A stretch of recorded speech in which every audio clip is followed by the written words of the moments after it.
You are watching KEVU 25 News Now at 10.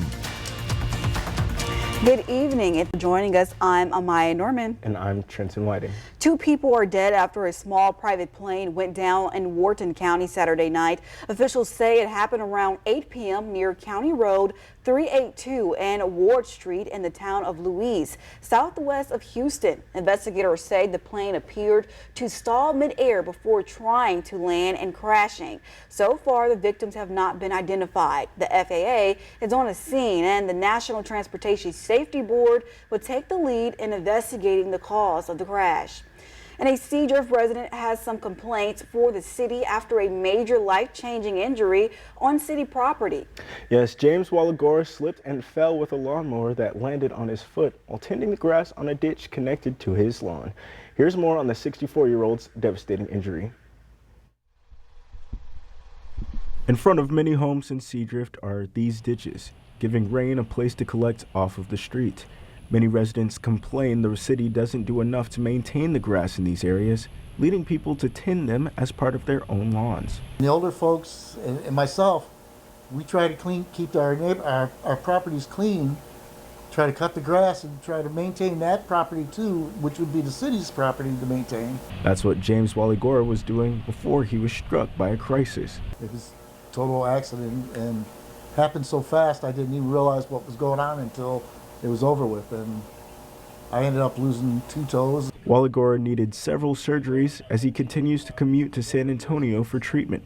He depends on assistance from his community members for his daily activities, and his life may never recover much from this. You know, it's going to affect me for the rest of my life. He's now asking questions of the city that many have asked. Who is responsible for maintaining these ditches? Are they up to code? Walagora says he may consider finding attorneys to ask those questions in court. Going to be checking in on attorneys. Actually, I'm doing that right now and seeing if I can't get something done here. They are accountable for it because it is city property. We've reached out to Lynn Engineering and the city of Seadrift to find out the story behind these ditches that have sparked significant controversy in the city. We're waiting to hear back, but it's a concerning situation for Seadrift residents, especially after seeing it become the cause of a devastating injury. Seadrift is set to respond to potential legal action by Walagora, but we're still waiting on an official response to find out how exactly they're planning on addressing the situation.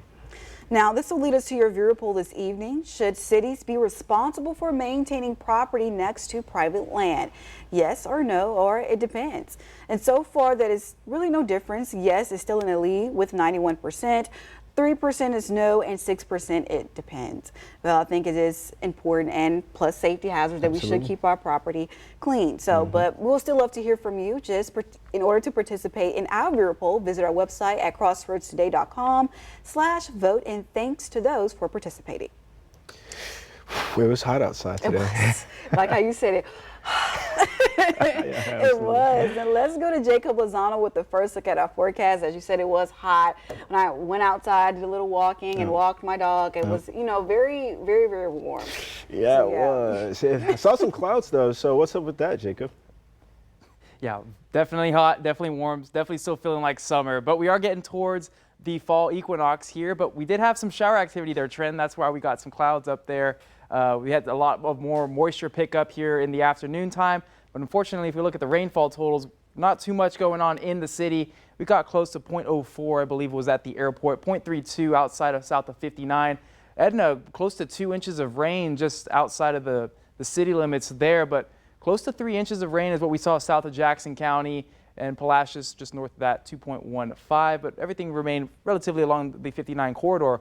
Now, rain chances are going to be picking up here just a little bit here over the morning time, especially along the coastline. I think that's where we're going to have most of our shower activity for tomorrow, is just along the coastline, closer to the 59 corridor, but we're not going to rule out a shower here within the afternoon time for us here.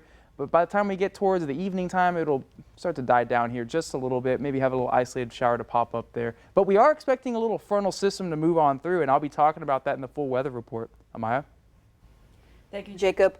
One man is dead and several other people were injured when a gunman opened fire at a country club in New Hampshire Saturday night.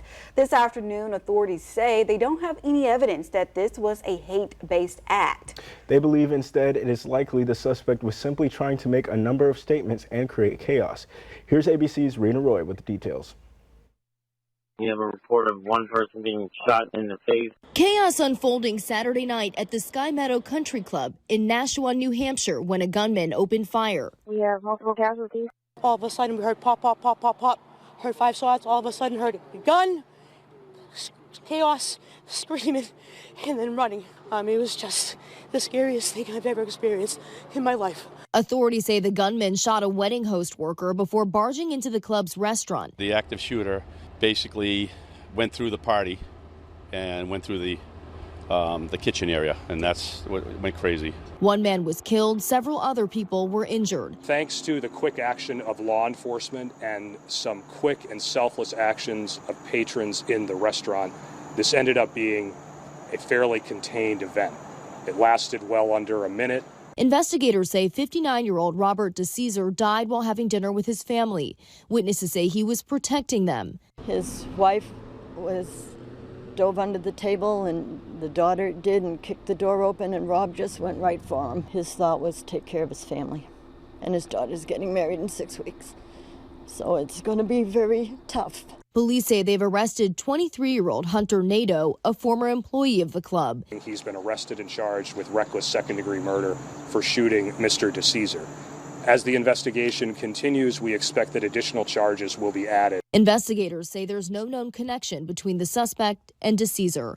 Rena Roy, ABC News, New York.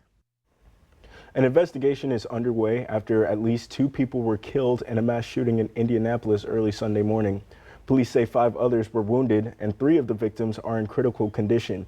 2 victims were pronounced dead at the scene. Police say the shooting happened in a parking lot. Police say at least 1 person was detained, but it was unclear if they were arrested. A new government report shows despite the Trump administration's tariffs, the price of a new car has held steady in recent months, but people are noticing a difference if they get their vehicle repaired. The latest Consumer Price Index report shows a jump between July and August. The report found car repairs rose 5%. That's the largest one-month increase on record. And overall, car repairs are up 15% from a year ago.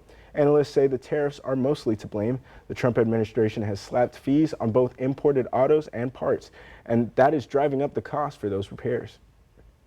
A Bible-based national tour makes a stop in Victoria, aiming to help others learn about the teaching of Jesus. The Messiah Mansion is an actual-sized replica of the sanctuary built by the Hebrews to worship God. Now in its 30th year, the message of Messiah Mansion is still to educate and ultimately bring more people to Christ Jesus. If you read the Bible, you are going to see the sanctuary language all the way from Genesis all the way through the book of Revelation. And people just read it, they don't really realize it, but when they come and see it, now they can picture what they're reading when they're reading the scriptures. So that's why we enjoy doing this. Messiah Mansion will be available for tours through Sunday, September 28th between 1 p.m. and 6:30 p.m. on the grounds of the Seventh-day Adventist Church, located at 3103 Mockingbird. Church leaders recommend visiting the Messiah Mansion website to book a tour time. All tours are free of charge. The Victoria County Commissioner's Court is set to meet Monday morning. The meeting will take place at 10 a.m. at 115 North Bridge Street in room 241. And on the agenda, commissioners will consider reappointing Brian Burris to the Victoria County Navigation District Board of Directors. They'll also discuss finalizing plans for a new neighborhood in Bloomington, along with other county business. How a secret recording of a gender identity lecture upended Texas A&M. To read this full Texas Tribune article, visit our website at crossroadstoday.com. And for more on today's news stories, go ahead and come to crossroadstoday.com. Don't forget to submit your birthday wishes. Carolina Estrain and Parker Cox will read them live on 25 News Now Sunrise. You can also submit a local military hero so we can recognize them. Thousands gathered to honor Charlie Kirk with President Trump in attendance. We'll take you inside the moving tribute coming up. Well, the skies have cleared up here just a little bit, but we are going to be watching for a pattern shift this week, and I'll be talking about that coming up in the full weather report.